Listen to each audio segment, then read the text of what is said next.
If you're feeling stuck or unmotivated in your illustration career, this 30-day challenge is for you. It won't fix your career overnight, but it will get you out of a rut and into a positive rhythm with your work and will help you make meaningful progress towards your goals.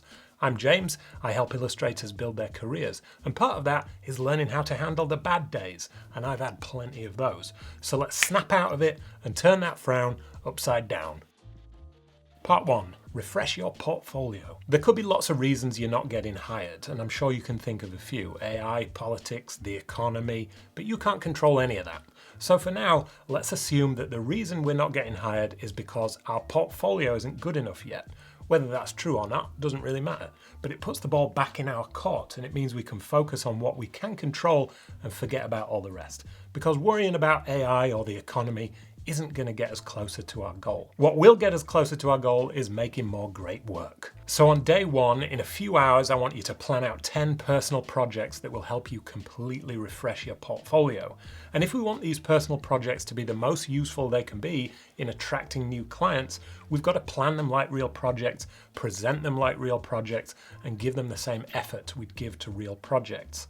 I've got 6 questions here that you can use to create briefs for your personal projects that will help you to think about what a client wants and will help you make something that looks super professional. I'm going to walk you through all these steps, and feel free to take screenshots of each of the brainstorms that I'm going to provide, but don't feel limited to what I could think of. Add your own and make your personalized lists that will suit your style, values and personality. But I would also encourage you to challenge yourself and try a few that don't immediately seem like a good fit, because as a professional illustrator, you won't always be working on projects you feel really connected to. So here's the first question. Who is the client?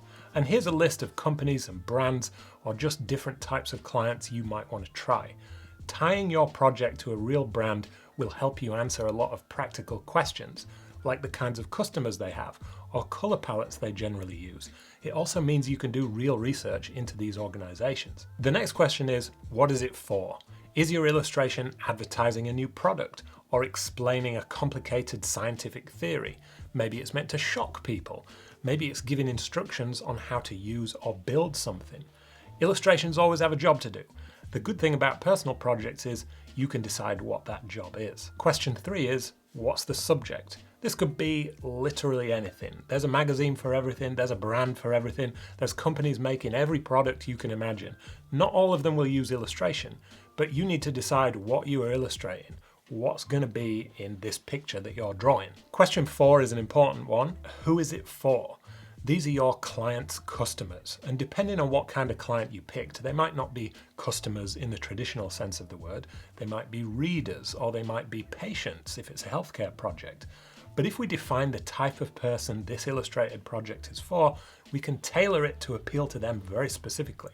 And that's what will make them buy the product or listen to the advice. We've got demographics, that's nationality, age, race, sexual orientation, how much money they've got, whether they go to the gym, etc. Then we've got psychographics, that's how people think, what they want out of life, their thoughts on politics, what hobbies they have, and what they want other people to think of them. The next 2 questions are straightforward, but you can jazz them up if you want to challenge yourself. Decide on how much time you're going to give yourself to work on each stage of the project, the sketches and the finals and any other stages that you think might be important. Try and mix this up to make it more realistic for yourself. Sometimes real projects have very challenging deadlines, so it's worth practicing that while the stakes are low. And the technical requirements. Decide on a size for the illustration or a shape. You can also set yourself some creative restrictions. Maybe you're only allowed to use 3 colors, or maybe the illustration needs to work for horizontal and vertical formats, so you'll have to consider the placement of the key elements carefully. You can mix and match all these things to your heart's content. Using this system, you can plan out 10 or 20 projects very quickly. And the benefit of planning them all in advance is you always have something you can get on with when you're not feeling very motivated or inspired. You don't have to get through all 10 projects in 1 month, but I bet you can make some serious progress because you've already taken care of the hard part. That's deciding what to make. Part 2, make yourself visible. So I'm assuming you have no problem with creating some new illustrations over the course of a month. I know everyone's time commitments are different, but for 30 days, I hope you can find time to make some progress. But just making new artwork and sticking it up on your website isn't going to get you hired. You've got to show people you're active and determined and get your work in front of people. Making yourself visible is a necessary part of the job. Whether that's email outreach or social media, we want people to see what we're working on. So I'd email 5 clients a week. If you have past clients, email them and reconnect. If you don't, do some research and find new ones to introduce yourself to. On Instagram, you can try this rhythm: 1 post a week, 1 reel a week, and 3 stories a week. And they could be work in progress, time lapses, or you could be asking for feedback on your sketches, or they could be sneak peeks. My friend Gaspar Costa is great at this. He's always sharing little teasers of what he's working on, and he's always visible to me in my Instagram. New stories pretty much every day. He's got my attention on a regular basis. Here's a list of things you could share if you need some inspiration. Just show up consistently for a month and see what happens. Be visible and build up some momentum. You could even share that you're doing a 1-month challenge and show people what you're working on. Maybe you'll inspire some other artists to challenge themselves. And this kind of consistency gets people's attention, and you never know who's watching. Part 3, connect with other artists. If you're feeling stuck, things can feel a bit lonely, but don't isolate yourself. There are plenty of other people going through what you're going through. I'm not talking about networking, it's just a case of meeting and talking to other people who get it. Here are 3 ideas. Message a few illustrators you admire. An email or a DM is fine. Keep it light and personal. You don't need a big formal introduction. If you've got a question, ask. For example, how do you stay motivated when work is quiet? It doesn't matter how popular the artist is you're reaching out to. If they're a freelance illustrator, they have had quiet periods. How do you find time for personal projects? What was it like working with X client? I can't guarantee you'll get a reply, but I think most people are happy to have a chat and happy to help. It'll break you out of your isolation and maybe help you feel a bit more motivated. You might even learn something that inspires you for your next project. Set up a weekly check-in or co-working call. Reach out to 2 or 3 peers, people who are at a similar level to you that you may follow on Instagram, and suggest a short weekly catch-up.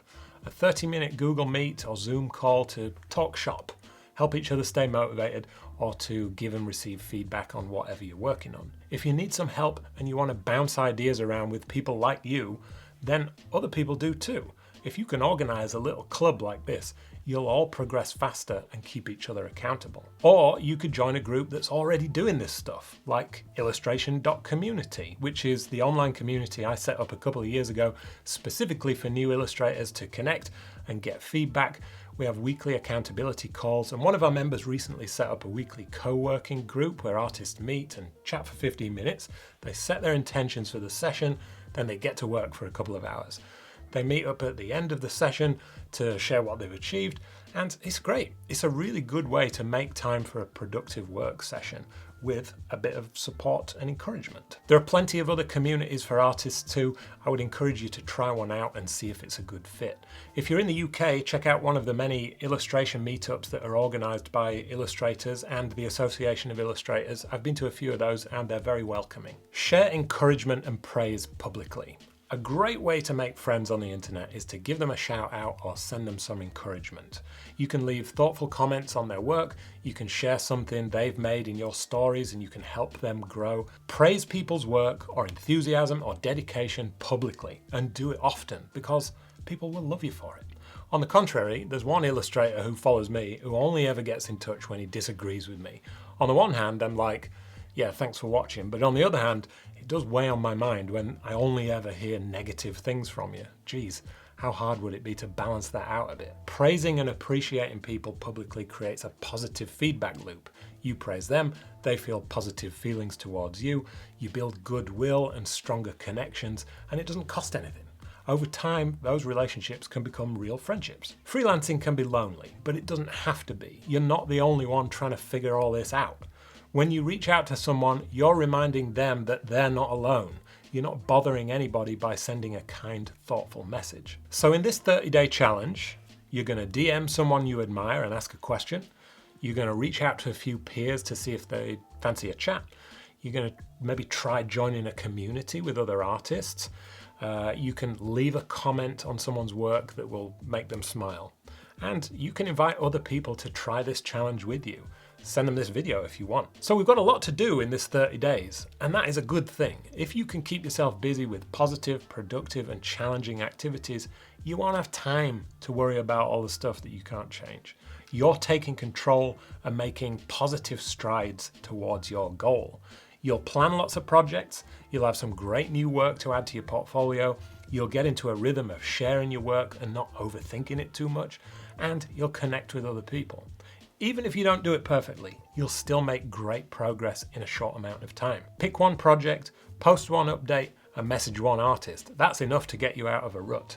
If you want to go for this challenge, post about it, tag me on Instagram if you want, or let me know in the comments here. I love a personal challenge, and if you do too, you might also like this video. See you next time.